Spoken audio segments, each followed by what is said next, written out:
आपके सवाल और मेरे जवाब। हमारा सवाल संडे का नया जो सेगमेंट आया है, इसमें ऑब्वियस सी बात है, हम यही डिस्कस करना चाहते हैं। जो कॉमन काउंसलिंग रिलेटेड स्टूडेंट्स के डाउट्स होते हैं, पेरेंट्स के डाउट्स होते हैं, वो सारे के सारे हम क्लियर करना चाहते हैं ताकि काउंसलिंग सही हो सके।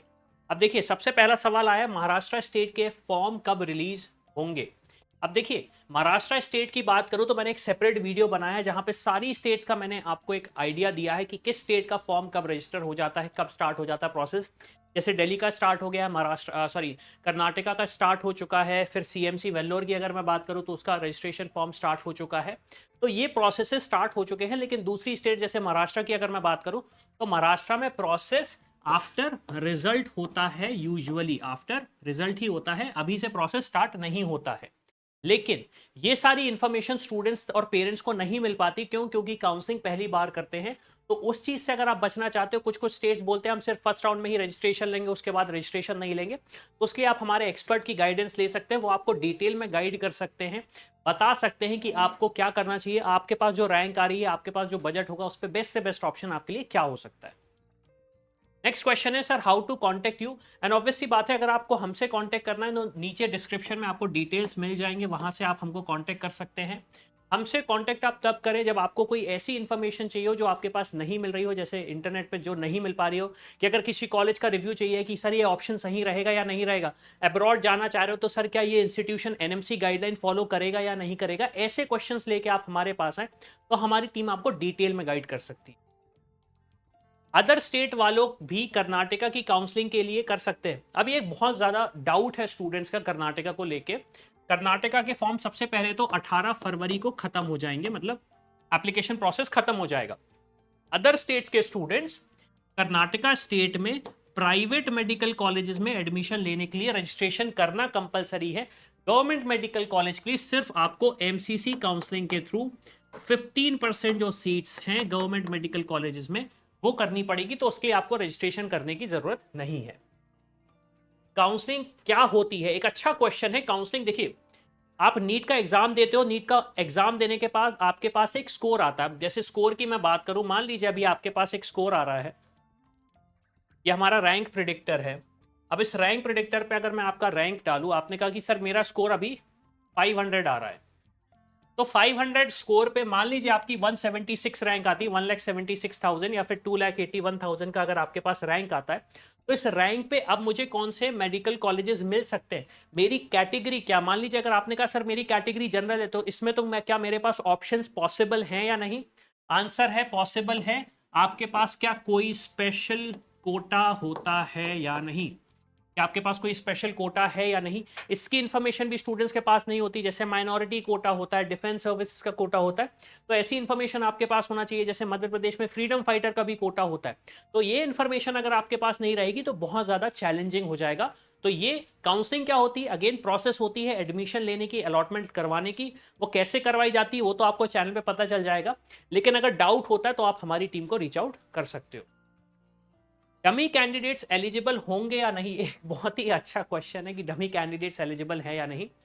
एज पर दी जो गाइडलाइंस आई है, जो एनटीए ने एक इंफॉर्मेशन बुलेटिन रिलीज किया है, वहां पे उन्होंने ये बोला है कि प्राइवेट स्टूडेंट्स या फिर जो स्टूडेंट्स पीसीएम प्लस बायो वाले हैं, या फिर जिन्होंने बायोलॉजी बायोटेक्नोलॉजी को ऑप्शनल लिया है। अब वहां पे 3 आंसर दिए गए, पहले आप एलिजिबल नहीं हो, फिर आप एलिजिबल हो, फिर एक आउटकम होगा केस का, वो आप जाके इन्फॉर्मेशन बुलेटिन में सारी इन्फॉर्मेशन मिल जाएगी, वो देख सकते हैं। एज सच डमी कैंडिडेट्स के लिए उन्होंने कुछ नहीं बोला है। डमी कैंडिडेट्स जो कंसेप्ट होता है वो यूजुअली होता है कि आप ऐसे स्कूल में जा रहे हो जहां पे आपको पढ़ने रेगुलर बेसिस पे नहीं जाना पड़ता, लेकिन वो चीज ऑफिशियल बेसिस पे एग्जिस्ट करती नहीं है, तो इसका कोई क्वेश्चन बनता ही नहीं है। नेक्स्ट आ जाते, can we get 2 domicile father and child. एक बहुत ही अच्छा क्वेश्चन है, बहुत सारे पेरेंट्स और स्टूडेंट्स को कंफ्यूजन होता है कि क्या 2 डोमिसाइल ले सकते हैं। आंसर है यस, लेकिन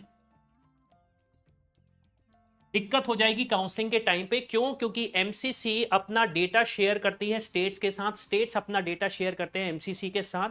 एनएमसी के पास भी इसकी इंफॉर्मेशन जाती है कि किस स्टूडेंट्स ने कहां से अप्लाई किया है। तो आप उस सिचुएशन में फंस सकते हैं। डोमिसाइल सिर्फ एक ही स्टेट का वैलिड होता है। मैक्सिमम टाइम पे आपने अपनी जहां से पढ़ाई करी है 10th या 12th की वहां का डोमिसाइल अगर आप लगाते हो तो ज़्यादा अच्छा रहता है, ज़्यादा चांसेस रहते हैं वहां से डोमिसाइल एप्लीकेबल होने के, या फिर जहां का आपका डोमिसाइल सर्टिफिकेट है। हो सकता है आपके फादर किसी स्टेट से हों और आपने पढ़ाई किसी स्टेट में करी हो, तो उस बेसिस पे आपको जहां का डोमिसाइल मिल रहा है आप वहां का लगाएं, लेकिन सिर्फ और सिर्फ एक ही डोमिसाइल लगाएं, 2 डोमिसाइल लेने की जरूरत नहीं है। Can you explain single girl child scheme?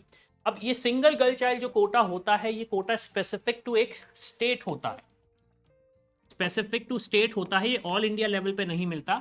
इसका जो मतलब है वो बड़ा सिंपल मतलब ये है कि आप सिर्फ एक लौती लड़की हैं अपने पेरेंट्स की, आपके सिबलिंग नहीं है, आपके सिबलिंग भी नहीं है। और ये स्पेशल जो कोटा होता है कुछ ही स्टूडेंट्स को मिल पाता है। क्यों? क्योंकि ऑब्वियस सी बात है, ये क्या जो एक तरीके से कोटा अवेलेबल है, स्पेसिफिक स्टेट में ही अवेलेबल है। उसकी इन्फॉर्मेशन भी आपको हमारे चैनल पे मिल जाएगी, सेपरेट वीडियो मैंने बनाया, वो भी जाके आप देख सकते हैं।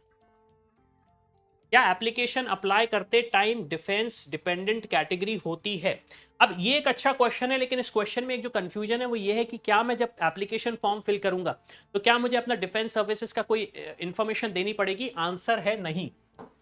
ये जो रजिस्ट्रेशन हो रहा है ये सिर्फ और सिर्फ आपके नीट एग्जामिनेशन के लिए हो रहा है। डिफेंस का कोटा जो आपका लगता है ये स्पेसिफिक काउंसलिंग अथॉरिटी देती है। एग्जाम्पल के तौर पे एमसीसी, हालांकि एमसीसी आपको नहीं देती है, वो दिल्ली यूनिवर्सिटीज के अंदर आता है, लेकिन अल्टीमेटली काउंसलिंग अथॉरिटी के पास होता है। जैसे स्टेट की बात करें, मध्य प्रदेश हो गया, छत्तीसगढ़ हो गया, उत्तर प्रदेश हो गया, राजस्थान हो गया, कुछ ऐसे स्टेट्स हैं जहां पे डिफेंस सर्विसेज के लिए कोटा होता है, लेकिन आपको उसके लिए काउंसलिंग में अप्लाई करना पड़ता है, ना कि रजिस्ट्रेशन के टाइम पे, नीट के रजिस्ट्रेशन के टाइम पे।